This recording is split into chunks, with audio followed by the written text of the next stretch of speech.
¿Qué tal? ¿Cómo están? Bienvenidos a Informe León. Hoy dedicaremos íntegramente el programa a la arriesgada profesión que tienen los guardias civiles especialistas en rescates de alta montaña. Las cifras de avisos de montañeros accidentados o fallecidos no ha parado de crecer en la provincia. La unidad aérea de la Guardia Civil y el equipo Grain de Sabero acumulan ya una treintena de operaciones este año. Hemos querido acompañarles para ver cómo la vocación les impulsa, el riesgo que implica trabajar en la montaña, pero sobre todo cómo han mejorado los protocolos y los medios técnicos. Y por supuesto, siempre en la memoria con los compañeros caídos, Emilio, Marcos y José, hace 10 años en la Polinosa.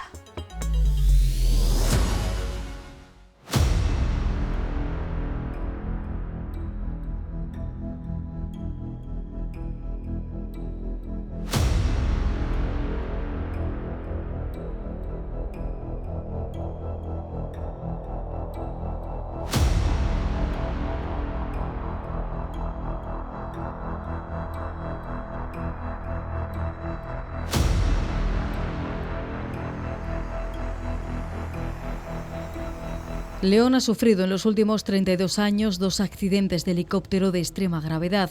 Aeronaves de la Unidad Aérea de la Guardia Civil, que tiene su base en la Virgen del Camino, que operaban en el rescate de personas en alta montaña. El primero ocurrió el 27 de noviembre de 1992. La aeronave, ocupada por 3 agentes, se estrelló por la densa niebla en Robledo de la Valdoncina. Los 3 fallecieron. Y así cayó el helicóptero en picado. Y se estrelló y una explosión muy grande. Según cayó, explosionó. De la otra tragedia han pasado ya 10 años. Ocurrió en la Polinosa, en Picos de Europa, el 24 de agosto de 2014. Allí también perdieron la vida 3 agentes, los 2 pilotos y un Grain. Recuerdas con mucha nitidez, ¿no? Por muchos años que pasen, siempre tienes esos referentes a Emilio y a Benito como pilotos, pues son un referente y para ellos lo siguen siendo.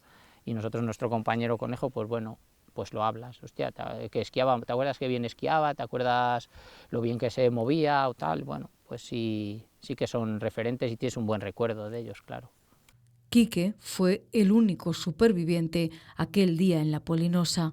También tuve una temporada de psicólogos y bueno, sentimiento de culpa quizás es lo que peor, lo que más puede hacer daño, porque no aceptas las circunstancias como vienen, piensas que siempre las puedes cambiar o podían haberlas cambiado, empiezas a valorar un poco más toda la vida, el momento y dejas de vivir a carreras y empiezas a disfrutar más cada cosa que haces. Es la cara más amarga de una profesión de riesgo que salva vidas y que es vocacional para la mayoría de estos especialistas. Los accidentes ocurren y puede no ocurrirle a ellos como podía haber pasado a cualquiera de los que ahora mismo estamos vivos.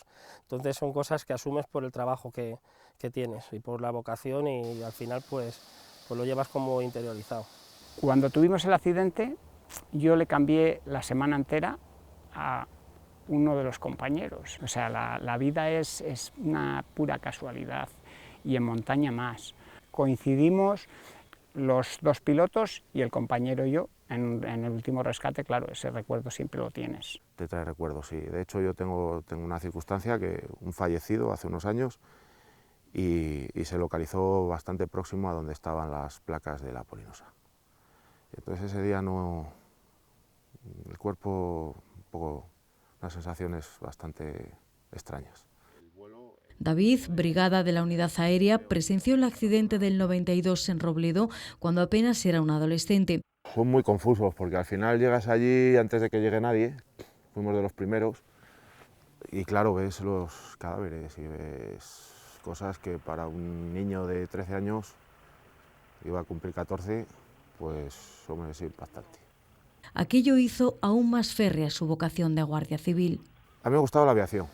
Siempre desde niño me llamaban la atención los aviones, el mundo aéreo y cuando entré en la Guardia Civil, como vi que tenían servicio aéreo, pues tenía una dicotomía entre las motos, que es otra de mis pasiones, y helicópteros. Y al final opté por esta profesión que me lo ha dado todo y espero que no me quite nada. Hoy partimos de Sabero, donde el Grain tiene su base, para acompañarles en un ejercicio de entrenamiento. Hay un collado a la derecha de la pared y ese collado si puedes entrar con un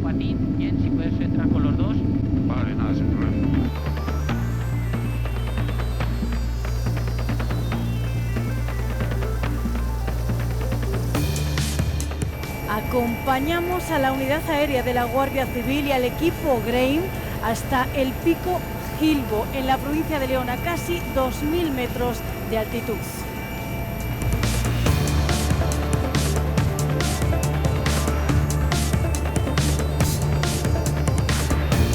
Nosotros, a partir de que tenemos un aviso, ya lo que es la tripulación de alerta se moviliza para dirigirse hacia el lugar donde tenemos el helicóptero basado, y desde allí salir a acudir al lugar del rescate lo más rápido posible. Entonces establecemos una coordinación que se hace muchas veces, se va haciendo incluso en vuelo, para que el tiempo de demora sea el menor posible. Y adquieres unos datos muy básicos, que es la zona y el tipo de incidencia. No es lo mismo un lesionado que un arriscado, que si es búsqueda previa o vas con coordenadas fiables. Un rescate es una suma de pasos encadenados, no sé, desde que recoges la información hasta que preparas el material, hasta que posicionas al herido, si tienes las coordenadas bien, pero si no tienes que buscarlo, dónde está. Entonces, en todos esos pasos la situación puede ir mejorando o empeorando. Entonces, es una aventura, cada rescate es una aventura y es un desafío. Este helicóptero cubre los rescates en 5 provincias: León, Zamora, Palencia, Salamanca y Valladolid. No es lo mismo ir a un rescate en el que cuando lleguemos al lugar la persona accidentada esté ya en un pequeño collado, en una pequeña pradera, que nos permite prácticamente apoyar el helicóptero, si no es completamente, es un patín, a ir a un rescate, lo que es en alta montaña, que ya muchas veces por la dificultad de la orografía ya hay que ir mentalizado de que va a ser una zona bastante arriesgada y con bastante riesgo, no solamente para nosotros, sino para el grupo de montaña. Siempre estás pendiente de una llamada y de salir inmediatamente. Entonces nosotros en 30 minutos estamos en vuelo. Y lo bueno que tenemos es que todas las zonas las conocemos. Ya son muchos años los pilotos que llevamos en la unidad y ya llevas mucho trabajo hecho. Un modelo equipado con grúa de rescate que no tenía el helicóptero de la Polinosa y que sirve para cortar los tiempos de respuesta y aumentar la seguridad en los vuelos. Se juntó ese accidente con otro accidente que hubo en una cueva, que falleció un sargento también, Chaparro, que en paz descanse. Se juntaron varias cosas para dar un impulso que igual venía ya un poco masticándose sobre los protocolos y sobre los EPIs, los equipos de protección individual. Entonces, a raíz de eso, se ha intentado protocolarizar el rescate en pared, protocolarizar los ciclos de grúa, incluso los apoyos estacionarios. Se da mucha más seguridad, porque si el sitio es muy escarpado, que a veces los del grupo de montaña tardarían mucho tiempo en llegar hasta el accidentado, pues el hecho de tener grúa en ese momento te da la capacidad de decir, vamos a usar la grúa, que lo sacamos en menos tiempo, porque estén empeorando las condiciones meteorológicas o bien porque se esté en la proximidad del ocaso. Ahora tienes esas dos opciones. Antes solo tenías una opción, que era el apoyo parcial, y con un helicóptero que era muy maniobrable, sí, y con unos pilotos que lo maniobraban muy bien, que lo manejaban muy bien, pero tenías un componente grande de riesgo, porque estabas trabajando a 5 metros de la pared o en terrenos con mucha pendiente, muy inclinados. Aquí a la luz de esta piedrina de aquí abajo, ¿cómo lo veis? Va a tomar ahí justo esta piedra. Las piedras de aquí arriba las tengo en el morro, justo debajo. Nos quedan 3 metros todavía. Vale. Mirándole para adelante. Vale, libre, cola libre, derecha libre, rotor libre,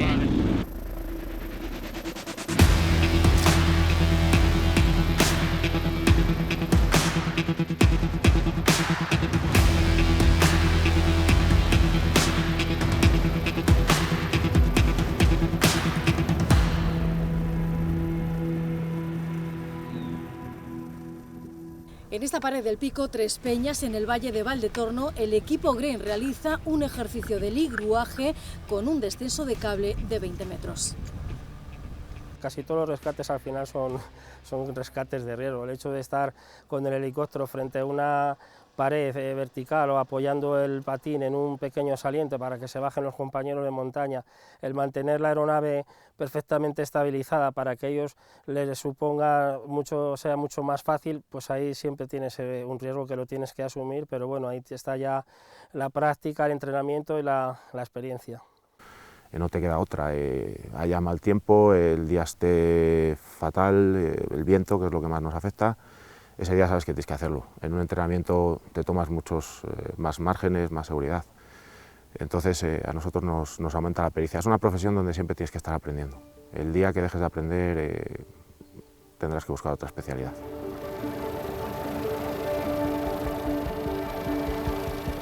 Siempre hay una adrenalina, cuando tú vas a un rescate pues siempre hay adrenalina, estás más pendiente, hay más tensión, pero miedo como tal yo creo que no. Desde pequeñito mi padre siempre me llevó a la montaña, siempre haciendo actividades de montaña y yo no vi otra cosa, siempre vi la Guardia Civil como el servicio de montaña. La labor humanitaria es lo que tienen ahí en el primer chip que le sale en la mente, es la labor humanitaria que haces con la gente que necesita ayuda en un momento. No se trata de ser un fenómeno en ninguna disciplina, se trata de ser una persona completa. Motivación, sentido común y bueno, en estas situaciones de estrés, pues calma también. Lo que buscas es una aproximación lo más cercana posible al punto de la incidencia, para que los compañeros del GRAIN desembarquen y ya la siguiente fase del rescate la realicen ellos por tierra. Este año se han tenido que enfrentar a una treintena de rescates en la montaña con varios montañeros fallecidos. Es que entre la vida y la muerte no hay nada. El aumento de rescates viene provocado por la información. Cuanta más información hay en Internet, la gente más va a la montaña. Entonces ve información de gente que ya ha hecho actividades, pues intenta hacerla a ellos. Las estadísticas de accidentes, muchas veces por imprudencias, han aumentado considerablemente en las últimas décadas. Y mucha imprudencia, que quizá creo que es la mayor, es el salir solo a hacer una ruta, ya sea en montaña, ya sea los senderos que hay por ahí planificados, que no entran en riesgo, porque al final el ir uno solo no tienes, en caso de que te pase algo, no tienes, se demoran los tiempos de aviso y incluso que puede peligrar en tu propia vida.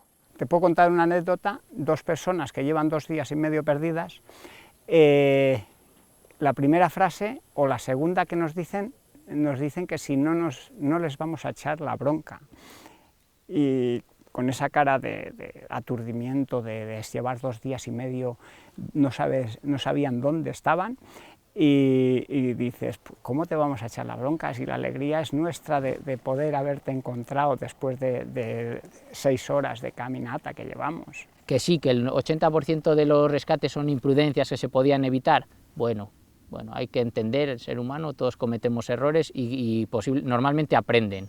Es raro que tengas que rescatar a la misma persona 2 veces o 3, que se ha dado el caso.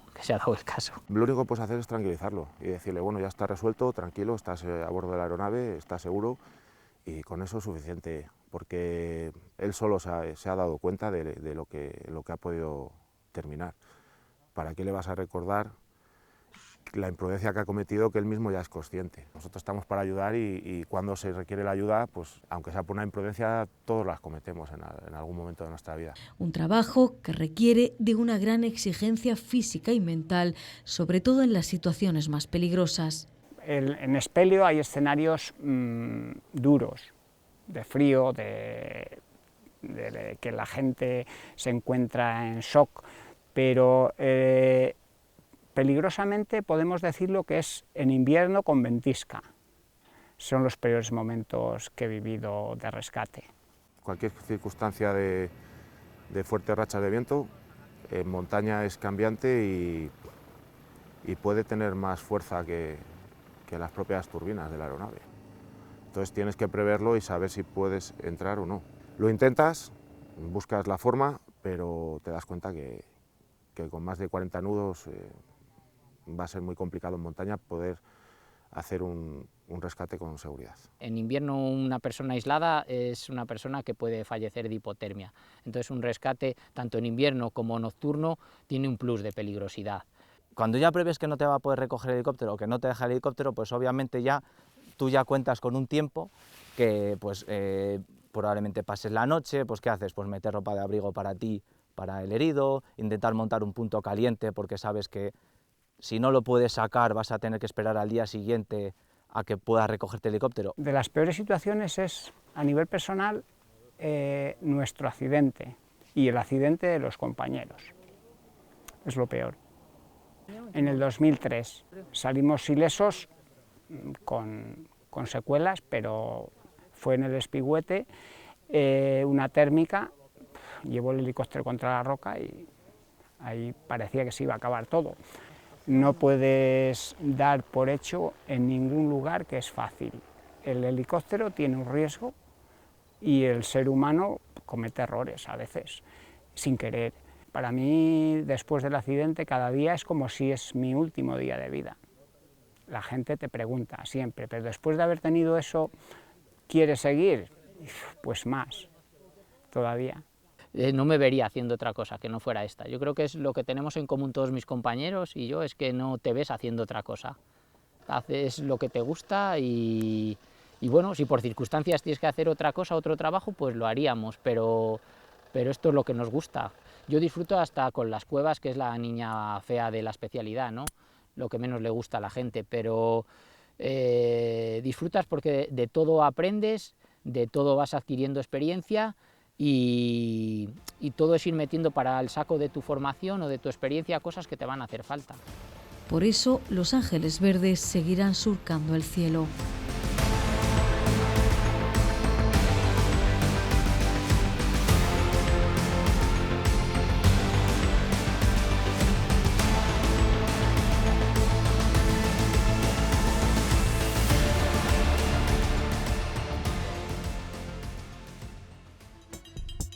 La tragedia en La Polinosa ha mejorado, como han visto, los protocolos de actuación, pero no han mermado las imprudencias que cometen muchos en la montaña. Detrás de la muerte están las familias de los guardias civiles, como José Conejo. Dejó su vida en La Polinosa para salvar a un herido y también dejó una terrible ausencia a su mujer y a sus 2 hijos. Esta es la última gorra como miembro del GREIM de la Guardia Civil que utilizó José. ¿Cómo han sido para ti estos 10 años, Susana? Muy duros, pues porque me quedé con 2 niños y sufres por tu dolor y sufres por el dolor de tus hijos. Tienes que pasar tu duelo y el duelo de ellos, porque sufres por lo que te duele a ti, pero también sufres por ver a tus hijos mal. Entonces, pues bueno, pues es muy duro llevarlo, vivir cada situación nueva, cada vez que vas haces algo nuevo, todo lo que de repente viven tus hijos, el ver cómo el mayor se hace adulto de repente y que tiene 16 años y empieza a tomar decisiones que dices, pero si hace unos días mi hijo era un niño y ahora se está comportando como un adulto porque vio la figura. El ver llorar a tu hijo, que lo único que quiere es que su padre esté allí. Entonces tú tienes que sufrir tu dolor, pero a la vez tienes que sufrir el dolor de ellos. Pasas tu duelo y el duelo de ellos, que para una madre es muy duro ver sufrir a tus hijos. Entonces es como si dices, pues no, pues... y bueno, pues le echas mucho de menos. La primera vez que mi hijo sacó el carnet de conducir, por ejemplo, o tuve que llevarle a examinarse de la moto, diciendo, yo no soy la que tengo que estar aquí tiene que estar su padre. Este año fuimos a que se presentara la Guardia Civil y cuando yo llegué allí todo eran padres, sus padres con sus hijos. Hombre, hay alguna mujer, pero la inmensa mayoría eran sus padres, ¿no? Y yo decía, el que realmente tiene que estar aquí es su padre, que es el que estaría orgulloso de llevarle a que hiciera lo mismo que él y pues eso, con muchas faltas, muchas carencias en muchos momentos. 10 años después de la muerte de José, tu hijo sigue esa vocación. ¿Cómo estás viviendo eso? Él quiere ser también guardia civil, no de rescate de montaña, pero sí estar en el cuerpo. Sí, él siempre dijo que quería ir a la Guardia Civil y bueno, quiere ir a la Guardia Civil, se lo ha planteado porque él no quiere en ningún momento ser guardia civil de montaña, porque desde que pasó de su padre él le llevaba a escalar, a hacer actividades de montaña, pero por ejemplo dice que ahora mismo nada más que él se pone en una pared, empieza a sudar, a temblar y no puede, es algo que tiene, ha visto lo que conlleva el GREIM, el riesgo y no sé, él tiene una aversión hacia eso y no querría ser.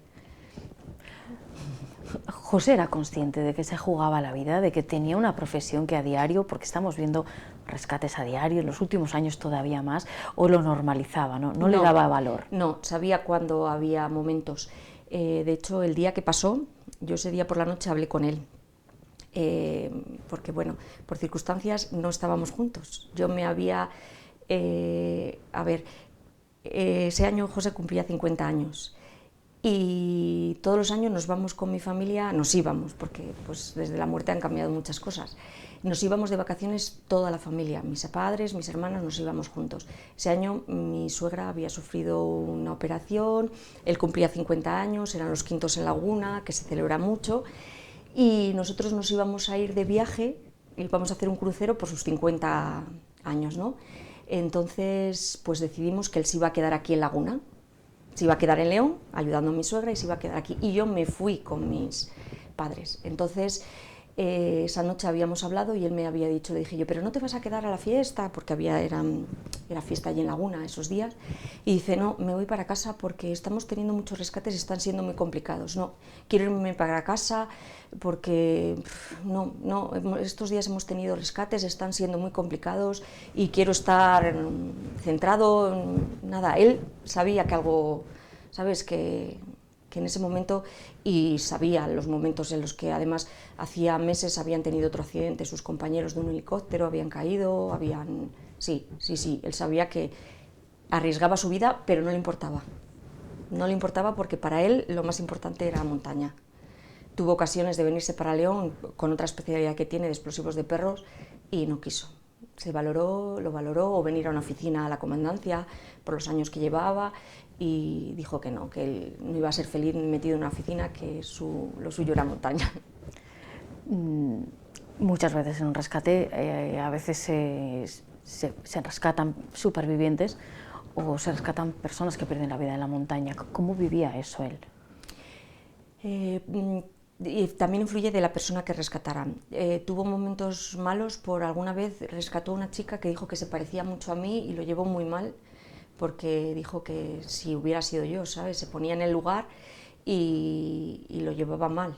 O cuando era gente joven, o sí llevaba la muerte de, según quién fuera quien rescatara. Le afectaba, pues me imagino, como a todo el mundo. Pero sí, pues tenía momentos de bajón por culpa de rescatar a un muerto, sí. Yo te decía antes que es verdad que hemos visto en los últimos años muchos rescates y también muchas imprudencias en la montaña. ¿Te ha pasado en estos años de pelearte de alguna manera con esa idea de la imprudencia de la gente cuando tu marido se dedicaba a jugarse la vida? Muchísimo, porque no piensan que la persona que va a rescatarles está jugando su vida, como ha pasado más casos, y son imprudentes. Recuerdo una vez un señor muy obeso que le avisaron, por favor no suba a la ruta del Cares, no suba. Le dio igual, subió para arriba y claro, tuvieron que rescatarle. Sacar a una persona así fue muy complicado. Y ves que gente hace eso, va sin preparar, cree que ir a la montaña es ir a dar un paseo por la ciudad, y no es así. No piensan que tienes que tener unos medios, una formación, y les da lo mismo. No piensan qué repercusiones pueden tener, y eso, que la gente se está jugando su vida. ¿Cómo te enteras aquel 24 de agosto de 2014? Fue muy duro, ese día fue muy duro. Nos habíamos ido de vacaciones y él se había quedado allí, aquí en León. Y él no tenía redes sociales ni nada, era anti... Y yo tenía su correo electrónico, bueno, los correos de montaña me los enviaban a mí. Y ese día nos volvíamos para León. Yo había recogido todas las cosas de la casa y iba a llamar, y fui a coger el móvil para llamar a la agencia a la que habíamos alquilado la casa para que nos devolvieran fianza y entregarles las llaves, ¿no? Entonces, según fui a coger el móvil, lo único que vi en la pantalla inicial es cuando te entran las notificaciones, y vi fallecen 3 guardias civiles, y en letras mayúsculas en negrita había 3 nombres. Yo solamente veía a José Martínez Conejo. Fue horroroso. Bueno, a mí me vieron la cara mi hermana y mi cuñado y empezaron a decir, ¿qué pasa? Yo desde el momento ya me bloqueé, ya no sabía lo que pasaba. Ellos intentaron pues, ya hablar con unos, con otros. Desde aquí del León, claro, lo sabían, pero no sabían cómo decirnos que que eso había pasado, porque sabíamos que veníamos de camino, que íbamos a venir. Y fue horrible. Yo lo único que quería era montarme en el coche y llegar a León. Llegar a León, llegar a León. La comandancia dijeron que nos ponían coches, que nos llevaban a todos para León, que no cogiéramos el coche por si acaso pasaban algo, pero yo quería llegar. Mi única idea era, yo quiero llegar a León. Yo quiero ver que esto sea mentira, que no ha pasado esto. Y nada, fue llegar aquí a León y yo decir, llega a mi casa y lo único que vi era coches de la Guardia Civil. Yo decía, no puede ser, es que no es verdad, es que esto no ha pasado. Yo quería llegar y verle, es que era mi idea. Si el viaje se hace en 8 horas, yo creo que en 5 o 6 estábamos aquí porque no paramos en ningún momento. Era llegar, llegar, llegar, era conducir para poder llegar y verle. Y nada, ya había psicólogos y eso, y empezaron a decir, bueno, que te empiezan a hablar. Yo para mí era, no sé, no... Y ya te dicen, nada, vístete porque tienes que ir al tanatorio, porque yo decía, si yo voy a verle vivo, si yo voy a... Era mi idea, llegar y verle. Ya me dijeron que tenía que entrar a reconocer el cuerpo, que le habían hecho la autopsia, y ya ahí cuando ya lo vi ya fue pues el asumir que sí que había pasado. Y ahí empezaron a pasar las cosas, los días. ¿Has ido en este tiempo al lugar donde ocurrió? Sí, sí, sí. Fuimos ese año, subimos hasta allí a verlo y volvimos este año, en el 10º año, volvimos a subir. Estuvimos justo en el sitio donde él cayó, porque él, cuando se estrelló el helicóptero, él se subió él dejó al herido y él se quedó, se dio cuenta que él caía, ¿no? Y él quedó en el borde de la entrada del helicóptero. Entonces él o se tiró o cayó. Cuando cayó, cayó. Él no quedó, los otros dos, los pilotos quedaron incinerados, pero él se cayó, solamente tenía un golpe en la nuca. Él quedó más arriba, en la montaña, y en un punto, y allí sí que hemos estado allí. Yo me siento bien allí, es que yo creo que él está allí. La fortaleza te la están dando tus hijos. Sí, claro. Yo tengo que tirar, he tirado hasta ahora, he seguido hacia adelante por ellos y seguiré. Ahí están mis hijos y espero haberles dado pues todo eso, el apoyo que no han tenido de su padre y sí. Ahí están mis hijos y yo voy a tirar para adelante, y eso, he intentado que en ningún momento ellos me vieran llorar a mí o verme mal, aunque ha habido momentos en los que es inevitable porque no puedes evitarlo, pero mi razonamiento fue, yo tengo que seguir para adelante, tengo que tirar, aquí están mis hijos y tengo que intentar que no tengan esa carencia, que aunque yo me he dado cuenta que la han tenido, pero igual que a mí me dolía ver a mis hijos llorar, cuando mi hijo el pequeño se agarraba la pierna y decía, es que yo lo único que quiero es que mi padre esté aquí. Si yo en ese momento me echo a llorar, mi hijo que llora por mí, por su padre o por él. No, yo no podían ver que yo estaba mal, no podía hacerles llorar por mí también. Entonces no. En estos 10 años han sido varios los homenajes, la Guardia Civil, que has dicho que te han arropado. ¿Calma de alguna manera la herida? No, la herida no te la calma. Se lo agradeces muchísimo porque tengo mucho que agradecer a la Guardia Civil. Ya te digo, desde el primer momento allí estaba la Guardia Civil, todo lo que hicieron en el funeral fue impresionante, el cerrar León para que pasaran los coches, bueno, todo lo que han hecho, cada homenaje que han hecho se lo agradezco muchísimo, muchísimo, y siempre estaré allí, que siempre que ellos me lo pidan estaré, igual que ellos están siempre. Yo creo que cada vez que lo he necesitado, la Guardia Civil me han apoyado. Hay una asociación, la Asociación Pro Huérfanos, que apoya a los hijos de los huérfanos de la Guardia Civil, que están pendientes de ellos, que les apoyan económicamente, y no tengo más que agradecer. Es una institución que conmigo se ha volcado y ha estado siempre en todo momento ahí. Le recuerdan a los 3, a tu marido y a los otros 2 pilotos, como ángeles verdes, ¿no? ¿Cómo querrías tú que se recordara a José? ¿Cómo era él? José era muy buena persona, nunca jamás he oído decir nada malo de él. Es que con quien hable, que era una gran persona, que se desvivía, que sí, y para mí él dio su vida. Él sabía que en el momento ese, él sabía que él iba a morir. Si tuvo 2 opciones, salvarse él o salvar al chico, y él dio al chico. Él es un ángel, para mí es un héroe. Él dio su vida por esa persona y la hubiera dado por cualquiera, pero sí, yo creo que no es porque sea mi marido, pero se lo tienen merecido.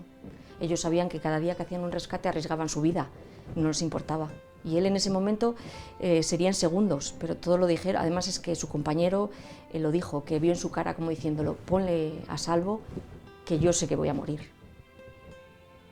Gracias, Susana, por tu fuerza.